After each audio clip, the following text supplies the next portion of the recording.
Alright guys, let's get to the magic here. Today in this video we're going to go over the Metazoo transactions, or actually the transactions in the Metazoo deployer. And it's really, I just want to show where the ETH that was raised for both token sales went. So as you can see here, after the first raise for the original tokens, this 104 ETH was sent to this address, and then it was cashed out on all these. Now, I just actually, before I go through all this as well, I just want to preface this by saying, I don't think any promises were I made with the actual use of the funds. So, and I believe this here does constitute, cashing out to actually use them. So as you can see in this transaction for 66.2 ETH, this went straight to Coinbase. But this wasn't even really what I really wanted to go into much, I did want to go a little further into that wallet, but there's so many rabbit holes on Etherscape, or Etherscan, Etherscape.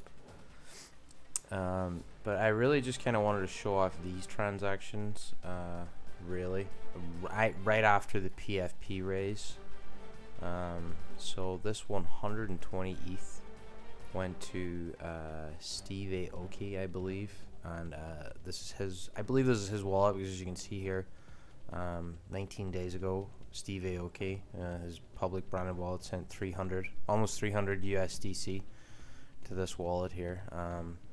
Big numbers, lots of money. And let's go back again a little bit too. Now this transaction, it kind of deals, this is the exact same thing as the first transaction pretty much, if you go into that one. These two here are different wallets. This goes to the wallet that sets up the other transactions, and then a whole bunch of them go off to Blockfolio, which was, I thought, quite funny because it's probably all gone by now. Because if you go look at the Blockfolio wallet, which is owned by FTX, it was drained of pretty much everything, on the 11th of November. That's quite funny.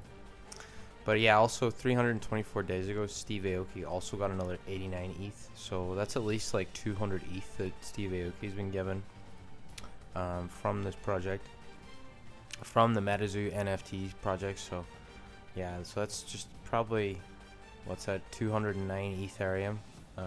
If we go into the transactions, at the time this was worth almost 300 grand, which is a lot of money.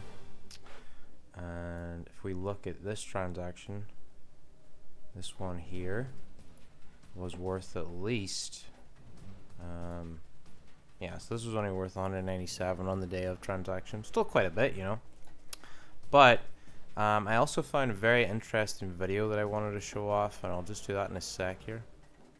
Alright, now we're going to watch a bit of this video. It is done by PokemonOverflow. I highly suggest you watch it. It's very, very good watch. It also talks a lot about King Pokemon as well. He has some points in there that I kind of disagree with, but other than, very minute points, his investigative work here was fantastic. And I just want us to watch this quick little thing here talking about why Steve Aoki is kind of a scumbag.